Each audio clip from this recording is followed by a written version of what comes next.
Thank you, Dominic, and thank you everyone for having me here today and letting me share my research with you. And my paper about discrepancy and how the perpetrators, rank and file perpetrators of the Holodomor are remembered and who they actually were is based on my doctoral research, in which I argue that there was discrepancy between how they are portrayed and who they actually were. And my research is mainly based on archival evidence on republical, provincial, or oblast level, district archives, SBO archives, sometimes village museums, as well as private archives. And I also, in my dissertation, overview cultural texts created after the famine, films, plays, poetry, novels. And today I'm going to talk about Ukrainian novel. And then I will delve into archival evidence, what it tells us who these people were. And hopefully by the time I finish this 10 minutes now, you will agree with me that these were ordinary people caught in extraordinary circumstances, and understanding the numbers, demographics helps to understand the mechanism of the Holodomor better and how this devastating famine was possible. So I will go to Ukrainian novel. I group Ukrainian novel or prose into four major groups: Soviet, dissident, or Samvedov, which was disseminated in manuscripts or published abroad. Then novels written in diaspora, which reached mass readership in Ukraine. Well, obviously after the collapse of the Soviet Union, and were increased either in school curriculum or major films on the subject were based on these novels. And then post-Soviet novel, and in my paper I give examples. Each novel, each group is represented by 2 or 3 seminal, I would argue, writers.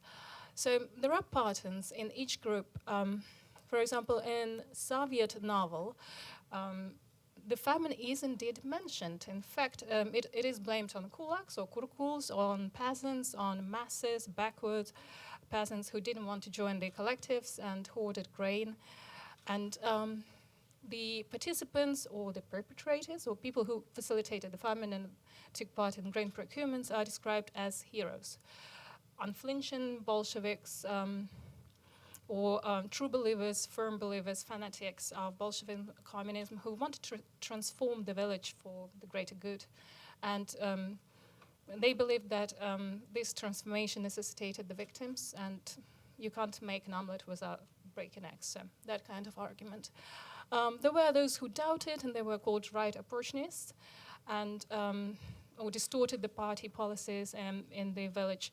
But mainly the prominent group are heroes. So there is this dichotomy of heroes versus villains, and the vast majority of the peasants or the villagers are portrayed as masses who did not understand what was happening, and they need to be coerced into obedience or participation. And they did not support the establishment of Soviet rule 10 years prior to the events in question. There are a small group of profiteers, backward peasant masses, but mainly it is heroes. These people were heroes. They procured grain.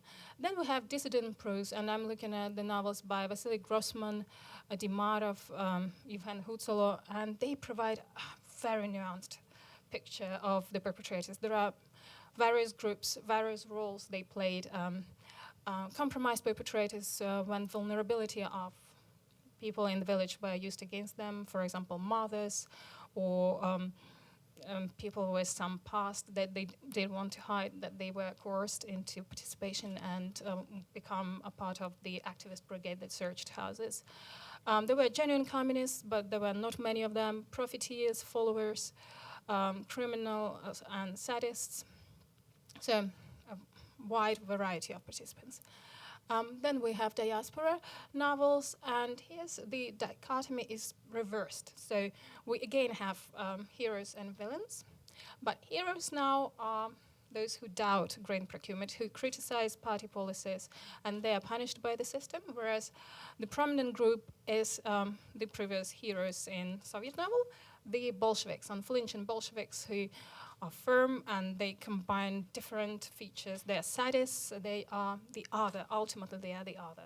So they are alien or foreign to the village, And the village is sometimes portrayed to suit nationalist narrative as the land of milk and honey, and idyllic village, Ukrainian village, that any intrusion from outside causes havoc, violence, and results in tragedy. So the other is GPU agent, militia servicemen. They speak Russian, or in fact they are of Russian ethnic origin, or they're Jewish. And those who collaborate are portrayed as Quislin's sons. They are punished by poetic justice. And there is, well, in the absence of the real justice, because nobody was held accountable for that. There are profiteers, and sometimes this group people could belong to many groups. There are genuine communists, and there is always this portrayal of the perpetration as evil versus good, so the victims are good, and there are evil Bolsheviks. And there is some divine intervention with poetic justice for them. And then post-Soviet novel, for the most novels follow this pattern offered by the Diaspora novel. So there is the other, Russian Jewish, and they feature prominently, even though in the Soviet novel sometimes they surface, but they do not play an indispensable role. But here the other features prominently. Quislin's son again, so they betray the village, they speak Russian, they want to leave the village, join the party for various reasons. There are profiteers, there are genuine communists, and there are abnormal women, and that's the question of female perpetrators, because it's not just the case of Holodomor, when female perpetrators are portrayed as abnormal women who didn't defy their role of motherhood, loyal wife, and they just feature in unnatural roles of perpetrators, violence which is reserved for men. So they are usually portrayed as whores, motherhood gone awry, or monsters. So they are very sadistic, and they participate completely for different reasons than male perpetrators, and they're more cruel. So where does it lead us? That leads us to the archives, where we find more data rather than semi-fictional accounts. And well, here I use the typology that I borrow from international criminology of mass violence. So Holodomor is not the first case of mass violence against civilian population during the peacetime. And Alette Smulders, who worked on this typology for 25 years and during her employment in International Tribunal in Hague, argues that whether it is Ukraine or the Holodomor or Holocaust or genocide in Rwanda and mass violence in Indonesia, all participants ultimately fall into these 6 groups. So we have professional perpetrators who are by training or their jobs not destined, but they're expected to enforce violence and use violence in enforcement of the state policies. So we've got, and I just put examples how it is applicable to the Holodomor. Then we have profiteer terrorist type, so it could be split into 2 groups, but in the same time you can belong to a few groups. So you somehow benefit from your position, and there are cases, reported cases in oral memory and memoir literature about people benefiting from their position of power during the Holodomor, whether they were civil servants or just neighbors reporting there were cases like that. Then there are genuine participants, so those unflinching Bolsheviks. And recent studies by Maynard Spencer show that usually it is up to 5% of participants of collective violence genuine, true believers, what Kopelev describes in his memoirs. Majority people participate for other reasons. Likewise, sadist criminal type also no more than 8%, but we can argue that in the Holodomor their role is quite critical because they initiated others into violence, those who were not exposed to violence during the collectivization or decolonization.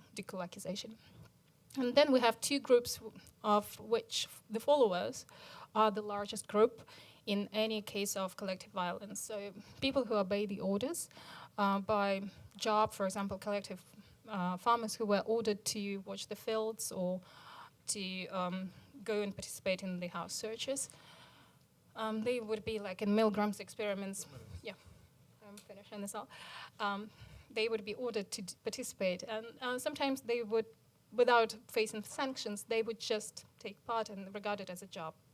And we have compromised perpetrators whose vulnerability was used by the regime against them.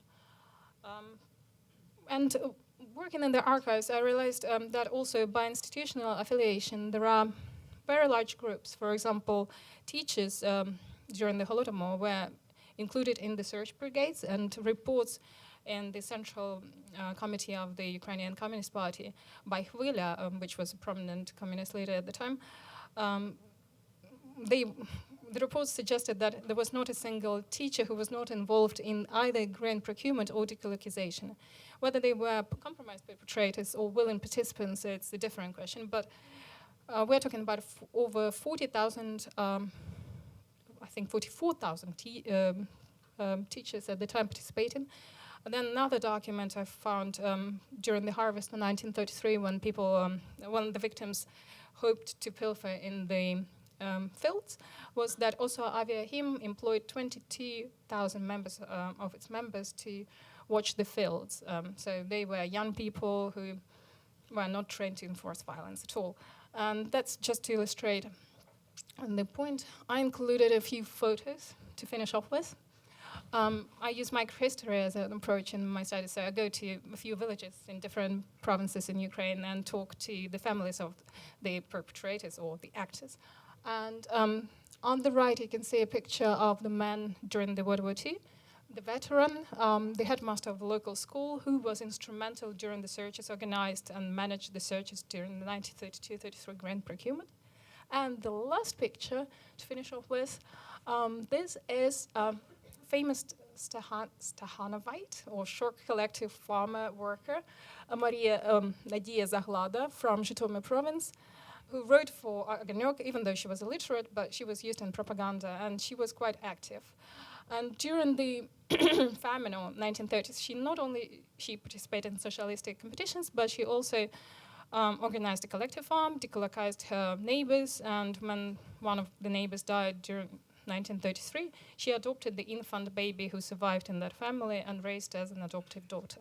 So sometimes you can see the stories intertwined, and this legacy, when you research local participation, leads to the understanding that more people were involved, and they cannot be reduced to this reading of them as abnormal or marginal or the other. And on this, I would like to finish. Thank you.